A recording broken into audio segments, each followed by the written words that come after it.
Hey guys, so welcome to my reloading room. In this video today I want to talk a little bit about reloading. I'm going to just talk about at a very high level about the act of reloading, what tools are involved with reloading. I'm not going to delve into the particulars of reloading any particular cartridge or anything like that. I just want to talk about the basic tools and also address why I reload. So let's jump into why I reload.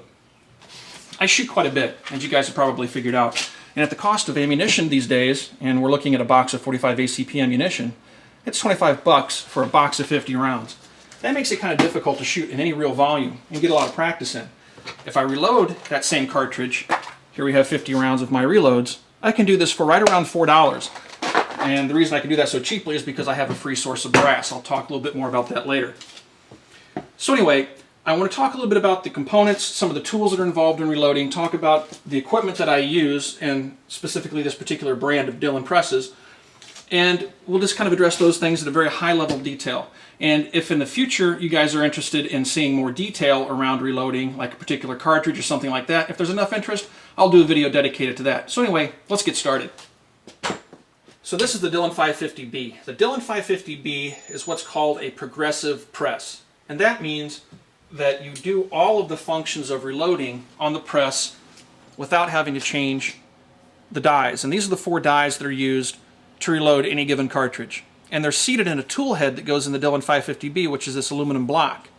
Now in a single stage press, you can only seat one of these dies at a time. So you'll have to go through, seat one die, resize and decap all your brass, then remove that die from the press, put the next die in, go through and flare the mouth of the case, things like that. So this actually speeds that whole process up. Now the tool head sits right here. This is the tool head on the Dillon 550B. Now the Dillon is semi-automatic in that other presses, when you pull this lever, it indexes the case to the next station. Now my Dillon 650, which is right over my shoulder here, does do that. The Dillon 550B doesn't. It's manual. You have to manually turn the round to the next station. Now it has its benefits. It's not quite as fast as a fully automatic press, but it does have its benefit in that if you make a mistake, you can actually back it up because you can turn it both ways. But it's also dangerous for novice reloaders because if you don't pay attention, you can perform the same operation twice, like charge your powder twice into the case, which can cause a catastrophic failure of the firearm. So anyway, let's talk about the 4 stages of this press. Now I'm going to take a spent casing, I'm going to stick it into the first stage. I'm going to pull this lever down, and it's going to do 2 things. This first die does 2 functions. You heard that pop. It decaps the brass, which is another way of saying it knocks that primer out of the case. It also resizes the case so that it's back to its original factory size. So here's the case that just ran through the press, and as you can see, the primer is now missing. So that's the first stage. I'm going to stick it back into the first stage. I'm going to rotate it manually to the next stage. And this next stage does 2 functions as well. It's going to dump the powder charge into the case. And I have to go back and put my primer in. I wanted to show you that it didn't have a primer. To seat the primer in the first stage, you push the handle forward. There we go. Now you can see that primer seated.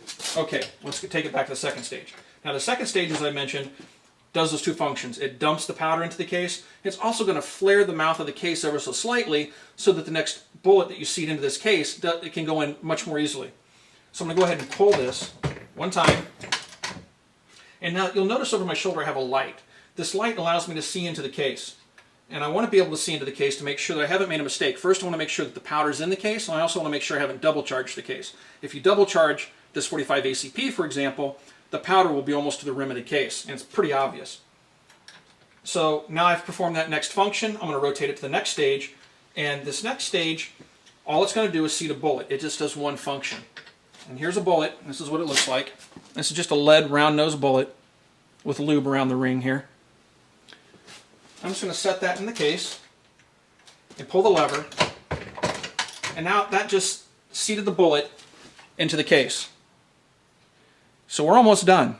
The last thing that we have to do is, because we flared the mouth of this case, we want to crimp that back and pinch the bullet and hold it in place. It's important for automatic handguns, for example, because when this round loads into the chamber, the slide's going to hit it, push it up, it's going to hit the feed ramp, and you can push that bullet back into the case, which can cause an unsafe condition. So you want to make sure that you properly crimp your bullet into that case. So I'm going to set it back in the original 3rd stage. I'm going to rotate it to the 4th, and now I'm going to pull that lever one more time.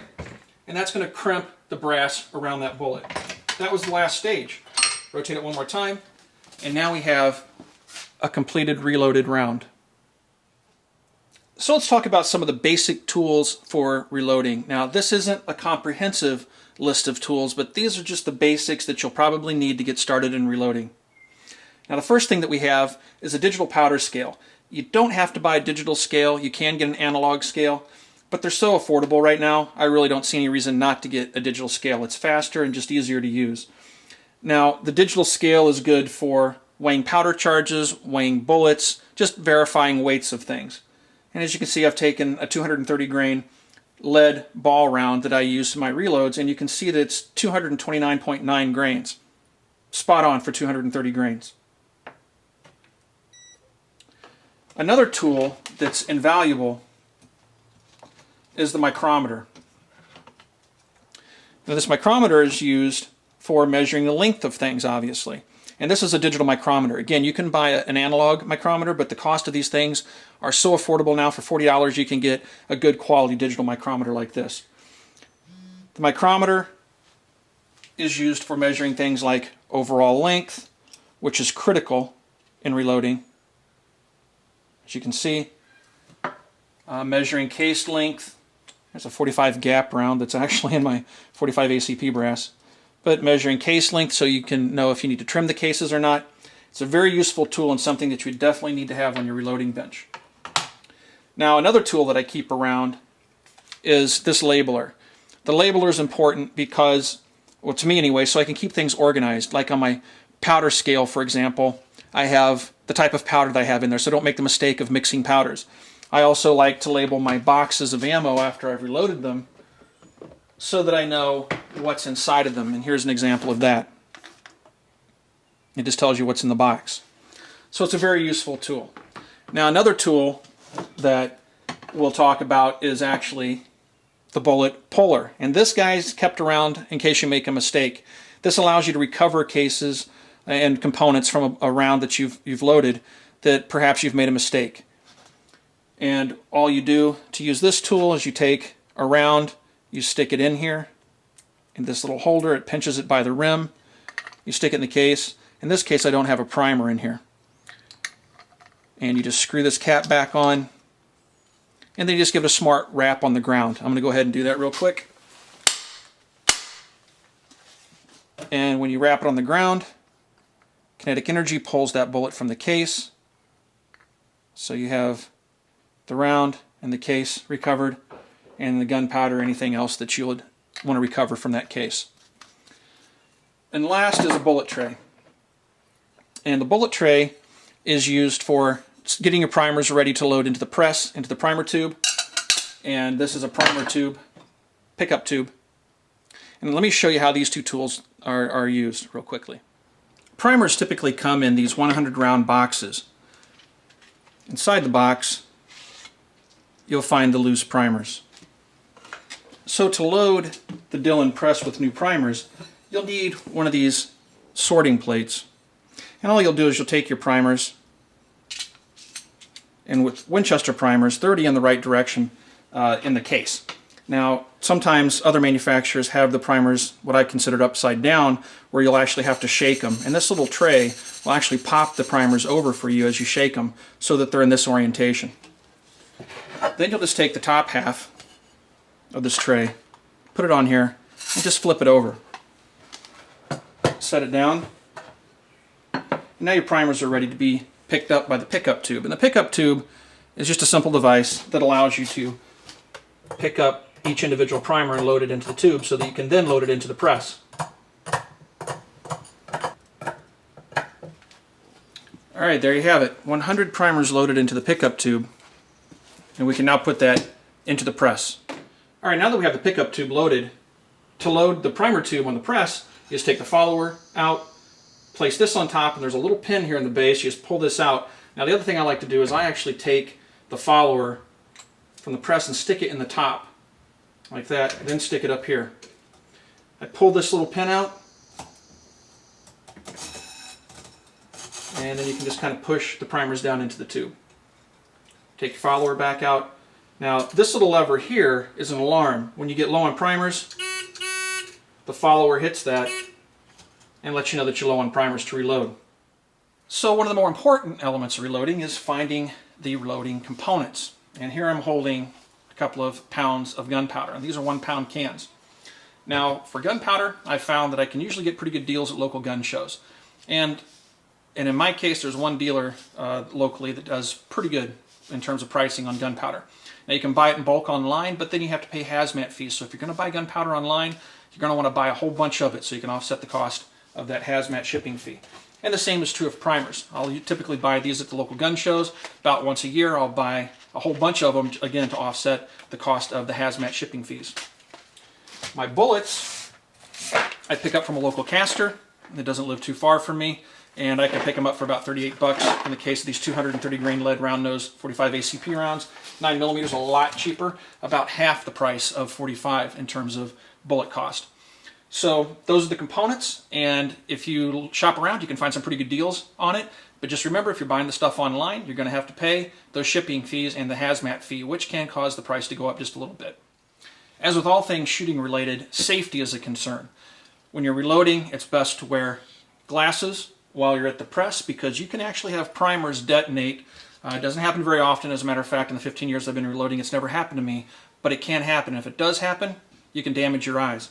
Another thing that's important that I like to do is to reduce the amount of lead that I get into my system, because lead is a toxin that can cause you a lot of problems. And when I'm handling spent cases, when I'm loading them into the tumbler to clean the brass, or when I'm handling a lot of lead, I'll wear medical gloves, latex gloves, because I don't want to get that lead into my system, and it can absorb through the skin. So just a couple of things that you ought to consider when you start reloading. All right, guys, just really quick, I wanted to show you the Dillon 650 press, which is a completely automatic progressive press. I mentioned it earlier in the video. So I just want to show you basically how this press works. All you have to do is take a bullet, set it on top, and pull the lever, and the press does everything else for you. It feeds the brass into the press, it does the primers, it does everything. Again, you just set the bullet on top and pull the lever. It's a very quick press. It's a great press for a novice, but it's a little bit more complex to set up, but it's a really great press for the more experienced reloader, and this is something that I use to load a lot of 45 ACP. So guys, I hope you enjoyed this little teaser about reloading. You know, reloading is one of those things that is very, very important to me, and for many people it's just as much of a hobby as the actual act of shooting is. They really get into the reloading, especially the guys that are into long-range accuracy. Now, the equipment that you see here, I have set up pretty much for volume reloading of handguns. I don't reload a whole lot of rifle ammunition. That's because I shoot primarily handguns, and I can reload it for dirt cheap. I have a free source of brass. I'm able to go to my local range and pick up brass every now and then. They're very cool about that. So I can really cut my costs, and I don't have a free source of rifle brass. Otherwise, I'd probably shoot more rifle ammunition and reload it. So since I can pick up the brass dirt cheap, I can reload for about $4 a box for 45, and even less than that, a little over $3 a box for 9mm. I shoot a lot of handgun ammunition. If you'd like more information about reloading, you know, feel free to drop some questions into the video comment section below, or join us on Facebook, and that's www.facebook.com/militaryarms, and ask your questions there. I'll try to help you guys as much as I can, and if there's enough interest, I'll make future videos about reloading that go into a little bit more detail about reloading a particular caliber or something like that. Thanks for watching, everybody, and I'll see you guys soon.